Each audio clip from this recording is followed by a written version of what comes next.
But because of the nature of the secular thinking about of Jesus' death being around this time of year, you can't help but think and examine the scriptures and reading what happens in his final hours.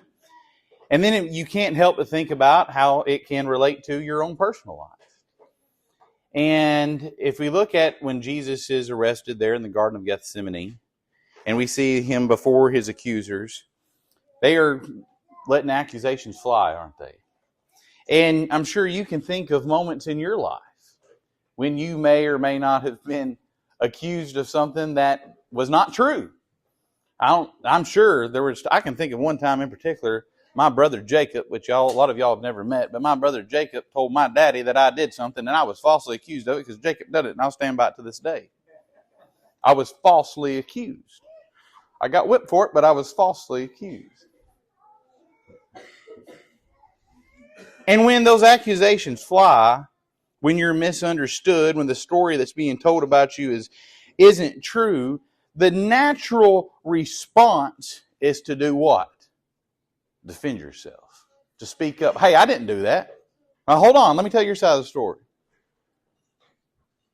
Ever been pulled over by a policeman or something? I can think of one time in particular. I was in college. I was going to John Deere to get parts there in Rockfield, and I was cutting through. And I got pulled over. Sir, you was going 15 over in a school zone. He said the lights were flashing. I turned back, and the lights weren't flashing. I said, no, they weren't. Well, they were when you went through it. Okay. I defended myself and went to court over it, right? Because I was falsely accused of something that had been done.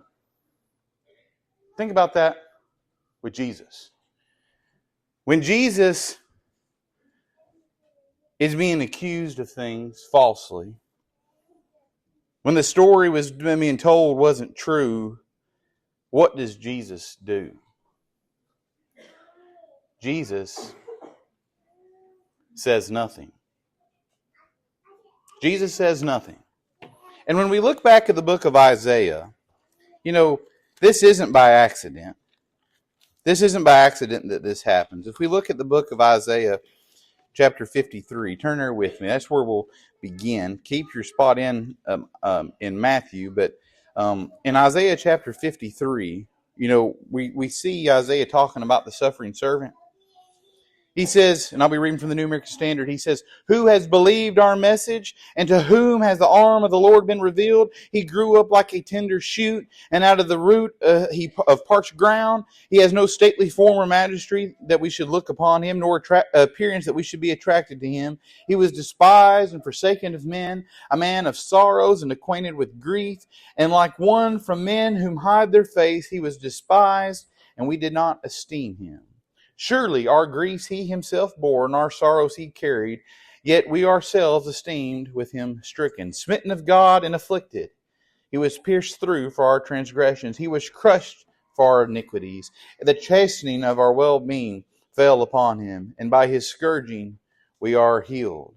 All of us like sheep have gone astray. Each one of us has turned his own way. But the Lord has caused the iniquity of us all to fall on him. Verse 7, very important here. He was oppressed and he was afflicted, yet he did not open his mouth. Like a lamb that is led to slaughter, like a sheep that is silent before its shearers, so he did not open his mouth.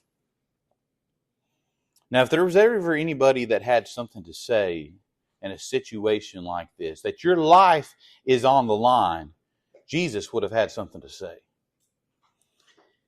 If we think about the characteristics of Jesus himself, he was 100% man, he was 100% God. He had not sinned. He was perfect in that aspect. And because of that, when they accuse him of something, we know that it wasn't true. But it's because of that silence, that's why Isaiah chapter 53 is so important. That silence is chosen on purpose. And so in this morning, in the time that we have, I want us to think about how, in reality, Jesus said nothing. And how his silence can teach us about faith in ways that words sometimes can't. Because if you think about his silence, Jesus, starting out when we look at this example in the scriptures, Jesus was silent when he was falsely accused. If you're still there in Matthew, if we look at Matthew chapter 26, in Matthew chapter 26 and verse 59, we see Matthew's account of this. Actually, we'll begin in verse 57. It said, "And those who seized Jesus led him away to Caiaphas, the high priest, where the scribes and elders were gathered together. But Jesus was following him at a distance, as far as the courtyard of the high priest, entered in and sat down with the officers to see the outcome. Now the chief priests and the whole council kept crying out to obtain false testimony against Jesus so that they might put him to death. They did not find any, even though many false witnesses came forward, but later on 2 came forward. And one said, 'This man stated, I am able to destroy the temple of the God and rebuild it in 3 days.' And the high priest stood up and said to him, 'Do you not answer? What is it that these men are testifying against you?' Verse 63, but Jesus kept silent. The high priest said to him, 'I adjure you by the living God that you tell us whether you are the Christ, the Son of God.'" Now, verse 64, he does speak, but what he says is powerful. Jesus says to him, "You have said it yourself. Nevertheless, I tell you, hereafter you will see the Son of Man sitting at the right hand of power and coming in on the clouds of heaven." We see these accusations against Jesus. And interestingly enough, each of the gospel accounts have their own version of it. I'd like to, before we proceed any further, I'd like us to look at Mark's example. If you look at Mark chapter 14, Mark chapter 14 and verse 53, this is Mark's account of this same thing. He says, "And they led Jesus away to the high priest, and the chief priests and all the elders and scribes gathered together. And Peter had followed at a distance, right into the courtyard of the high priest. And he was sitting with the officers, warming himself at the fire. Now the chief priests and the whole council kept trying to obtain testimony against Jesus to put him to death. And they were not finding any. For many were giving false testimony against him, but their testimony was not consistent. Some stood up and began to give false testimony against him, saying, 'We heard him say, I will destroy the temple made with hands, and in 3 days I will just build another made without hands.' And even in this respect, their testimony was not even in this respect was their testimony consistent. And the high priest stood up and came forward and questioned the men, saying, 'Do you not answer? What is it that these men testify against you?' But he kept silent and did not answer." I'd venture to say if many of us were in this situation as Jesus was, and we see people coming with false claims against you, and it's obvious from Matthew and Mark both that they ain't got much of a case, do they? It's weak. And when they do come up with something, for facts to be true, stories have to match up, right? We were talking about this downstairs. Youth turkey season's this weekend, right? Now, Austin and Drago's got a bunch of turkeys on their place. I've seen it drive by a bunch of times. Now, if I was tempted, now my temptation is probably different than your temptation, but if I was tempted to cross that line and I see that gobbler fanned out and I belly crawl over there, because I've done that before, and grab that turkey and, what are you laughing for back there? Have you done that before? Grab that turkey, shoot that turkey, grab that turkey and go back across the line. And then Luke and Owen say, "Hey, I saw Caleb in that blue Suburban he's got, and I saw him sneaking across, and he wasn't using a usual gun like he's got. He's got a new one. That's probably the one he'd had." Their stories would have corroborated, right? But if one says that they saw me at 8 o'clock and one saw me at 5 o'clock, and they're telling two different stories, well, I saw he had 2, well, I saw he had 1, and another said he had none, those stories don't match up, right? Kind of like what's going on here with Jesus. They are trying to build a case against him, but they can't even make their stories match up. And yet, because of these false accusations, they're trying to kill him. Now, it's one thing to have a fine for turkey hunting and trespassing. A person might be able to live with that, right? It's another thing if they say, if we catch him, we're going to kill him. Different ball game, ain't it? Different level. Yeah, that's what Jesus is going through. So if someone's coming to me and accusing me of something, and I know that my life is on the line, this old boy is saying, now hold on now. Let me set the record straight. I can prove on my GPS on my phone as to where I was and what I was doing and how I was doing and what I did. And look, I don't even own that gun. And building a case for myself. If your life is in the line, like Jesus's was, you would be trying to defend yourself. But what does Jesus do? He stays silent, doesn't he? And Jesus, as amazing as he is, Jesus shows us something different. For one, he shows that he trusts the Father in all things. Just remember what he said in the Garden of Gethsemane, not my will, but whose will? Your will. He knew that man was in a lost condition. He knew that the blood of bulls and goats was not going to be sufficient and that it was going to take a perfect sacrifice. And he knew that he was the only one that qualified.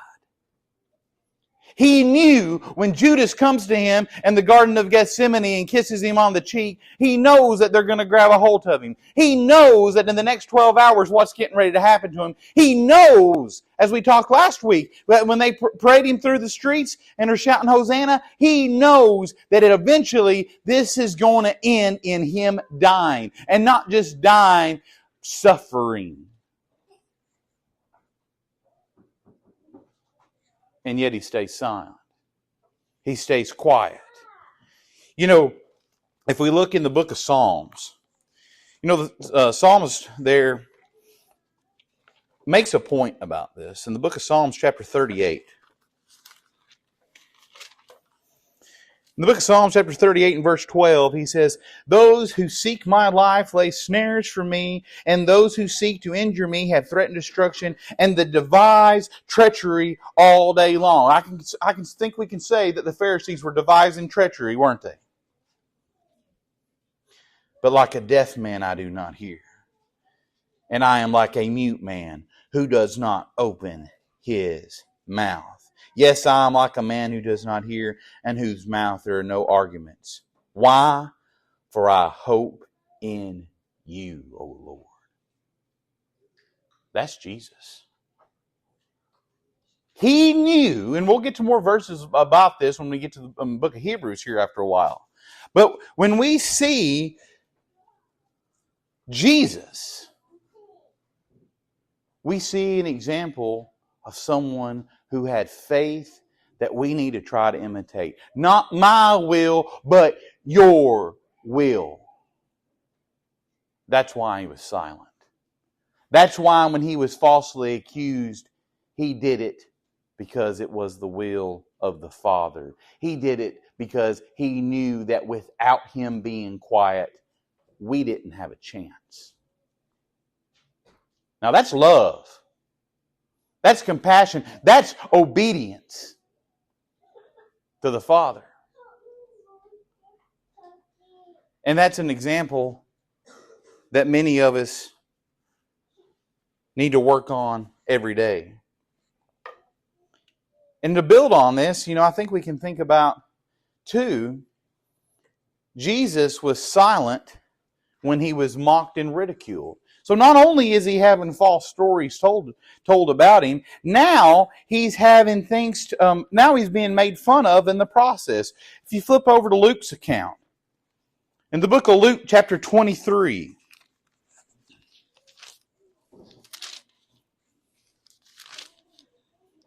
In the book of Luke, chapter 23, and verse 8. It says, now Herod was very glad to see when he saw Jesus, for he had wanted to see him for a long time, because he had been hearing about him and was hoping to see some sign performed by him. He's thinking of him almost as a novelty, wasn't he? And he questioned him at some length, but he, speaking of Jesus, answered him nothing. He stayed silent. And the chief priests and the scribes are standing there accusing him vehemently. And Herod and his soldiers, after treating him with contempt and mocking him, dressed him in a gorgeous robe and sent him back to Pilate. When we think of who Jesus was, what he could have done. You know, Herod's wanting to see a spectacle. And no doubt his curiosity was sparked. Maybe Herod had never had the opportunity to see Jesus. We'll give him the credit of that. But when you've heard stories of the man that fed 5,000 people with just a few loaves and fishes, you've heard the stories of the man that has went and made the lame man walk, or made the blind man see, or even possibly have heard the story of him raising Lazarus from the dead.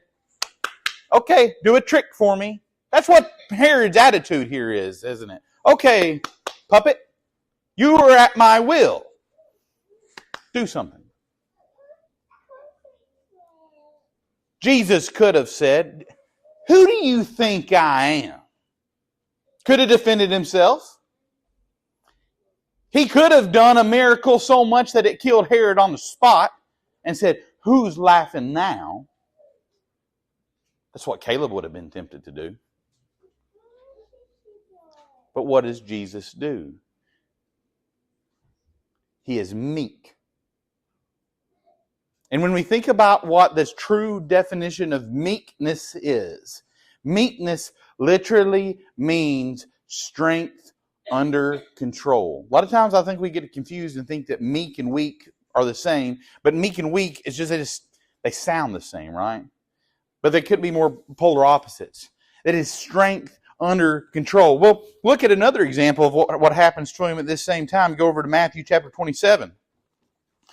Matthew chapter 27, he's again being mocked. In Matthew chapter 27 and verse 27, it says, "So the soldiers of the governor took Jesus into the praetorium and gathered the whole Roman cohort around him. And they stripped him and put a scarlet robe on him. And after twisting together a crown of thorns, they put it on his head and a reed in his right hand. And they knelt down and before him and mocked him, saying, 'Hail, King of the Jews!' And they spat on him. And they took the reed and began to beat him on the head. And after they had mocked him, they took off the scarlet robe and they put on his own garments back on him. And they led him away to crucify him." I was watching a video yesterday, actually, of a podcast. They were this guy that they were interviewing was supposed to be a New Testament scholar of some sort. Can't remember his exact title. But he brought to the show what he called a Bethlehem thorn. Now, I'm not saying that this is what they used in Jesus, but it was a very good representation to make sense. That they had taken this type of thorn that was found in the Middle East there and had made a crown out of it. Now, these thorns were like that. And it was more or less like a cap that you could put on the average man head. And even in grabbing it with their hands of trying to show it off to the camera, it's trying to hurt them. And the guy makes the point. He said, now, and he's in the interview, he says, and you can feel in this, he said, they feel like nails, don't they? Because they're so rigid. Notice what it says that he does there. He says that they placed it on his head and they pushed it down. They beat it down. Now, granted, I've never seen a Bethlehem thorn. That's what he said that was called. But I have seen a locust tree. I'm sure Keith's seen them out logging. If you're turkey hunting, that's the last tree you want to lean up against is a locust tree. And if you ain't ever seen a locust tree, boy, they've got big old thorns on them too, don't they? And they hurt. I remember one time going through the woods and I tripped on something, which I am pretty clumsy sometimes, but I tripped on something. And what was I falling towards? A locust tree. Boy, you duck and roll quick in, don't you? It hurts. And Jesus, in His mockery, remember what we just said, He was 100% man, but He was also 100% God. He feels pain just like you and I do. He's being falsely accused of things that He did not do. He's being ridiculed. He's being mocked. He's being spat on. You can get a criminal charge for that in the United States now, by the way, right? Yet that's what they're doing to Him. Hail, King of the Jews, who are you? Hit Him a little bit harder. He's already been bleeding now. Hit Him a little bit harder.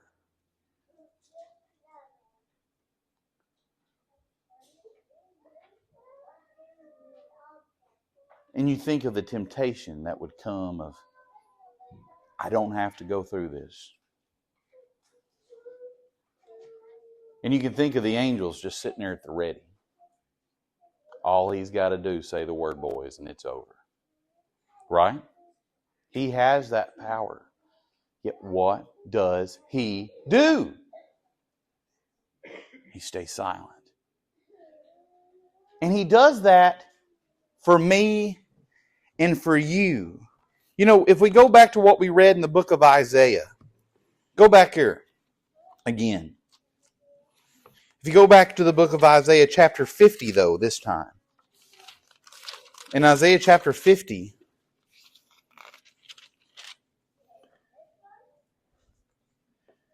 He says, I gave my back to those who strike me, and my cheek to those who pluck out the beard. I did not cover my face from humiliation and spitting.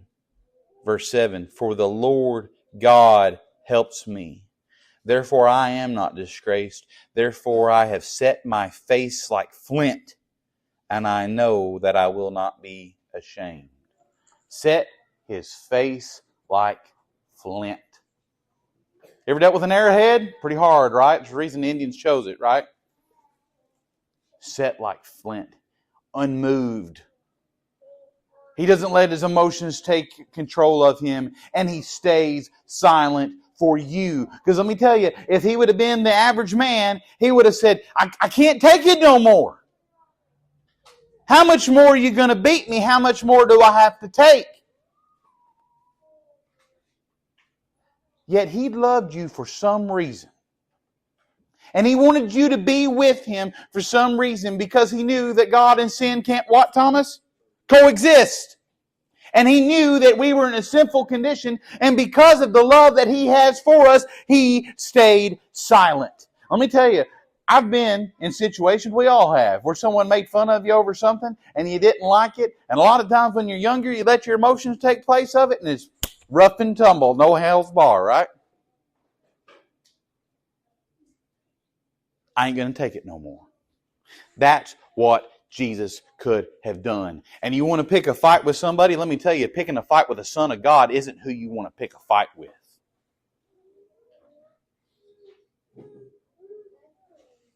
But He did it for you.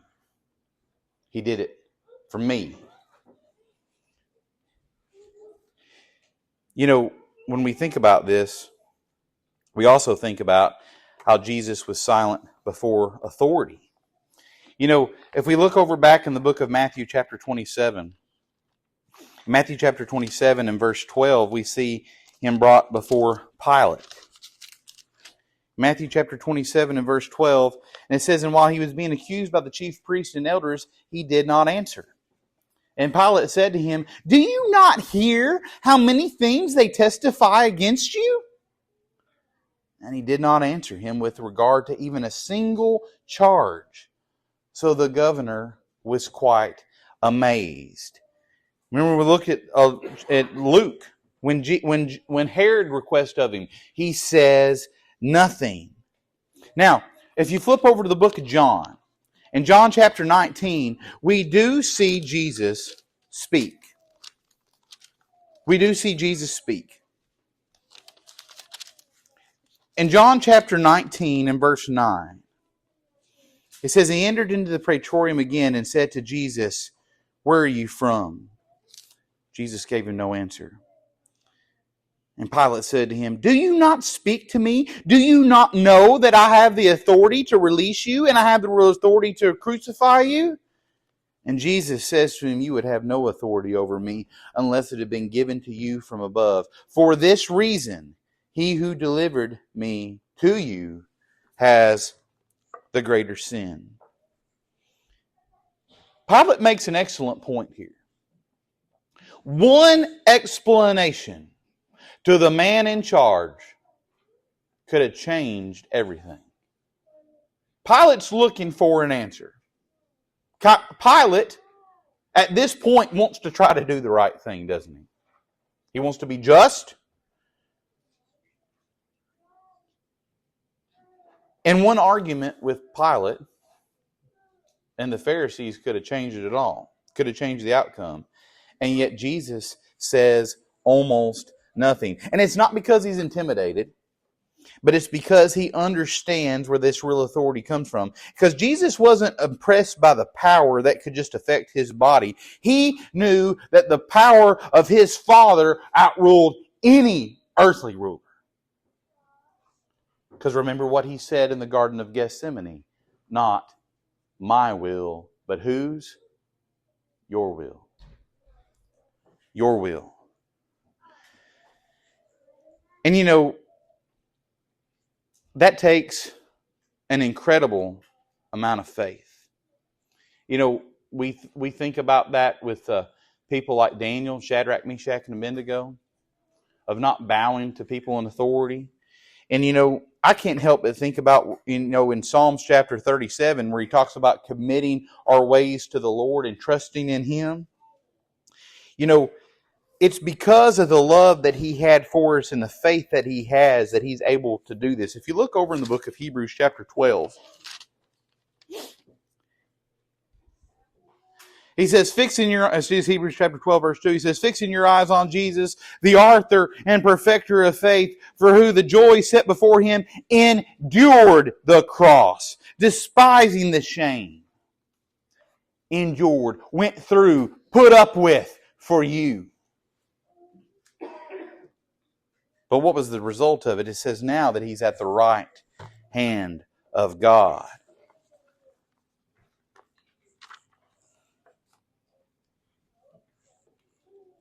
But also, when Jesus did speak, He spoke when it mattered most.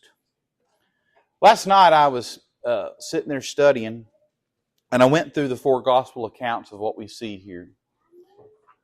And if you take from when Jesus is arrested in the Garden of Gethsemane till He draws His last breath on earth at the crucifixion, depending on the version, the best I could count, He only speaks 240 to 260 words. That's not very many. So when He does talk, it's not because He doesn't have words. We've seen, take the Sermon on the Mount, Matthew chapter 5 and 6. He obviously is eloquent. He obviously can speak.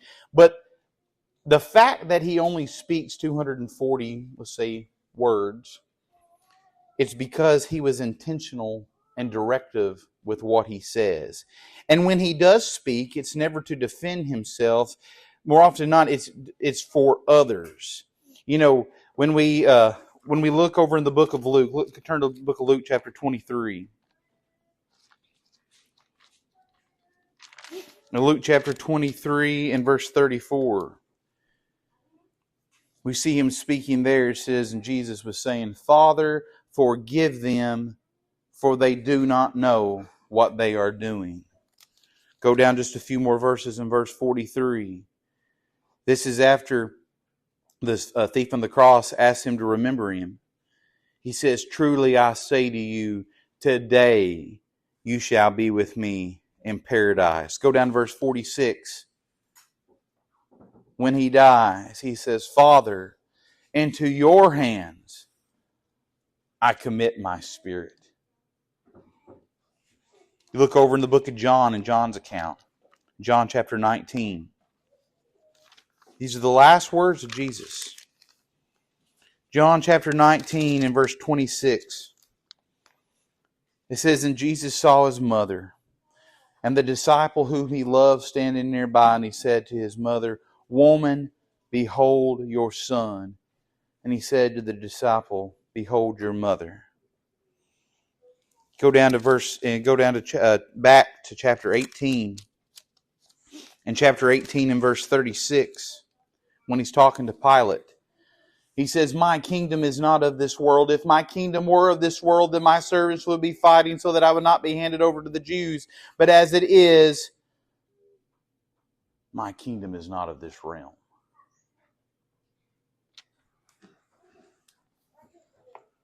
When he speaks with intention. When he speaks, what he says is of value.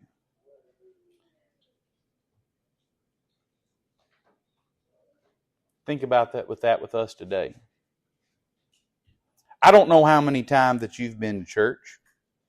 I don't know how many times that you've heard the gospel. But I do know this, that there's not one person in this building that can tell me when their final moment is. And there's also not one person in this building that knows when Jesus is going to come back. There ain't. But when Jesus says in Mark chapter 16 and verse 16, one of the most powerful words that we see spoken in the New Testament by Jesus, he says, He who has believed and has been baptized shall be saved. Now let me tell you, that's an important word right there. He had just got done telling them in verse 15 to go on in all the world. But when Jesus speaks, He is the Son of God. He says it for intentionality. He ain't up there talking for the sake of talking. So when He says to you, I want you to be with me, come and follow me, here's how you do that, you better be listening. Because we see that He stayed silent when He needed to stay silent. But when He speaks, brother, you better be listening. You better lock in and be ready to live for Him. Because that's what He wants. He wants you.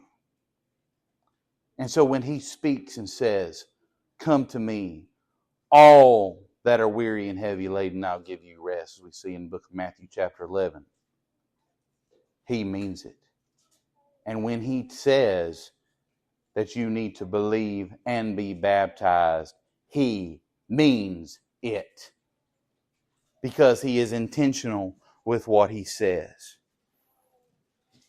Because Jesus could have spoken, Jesus could have argued, He could have defended Himself, yet His silence teaches us a lesson that when He does speak, we better be listening.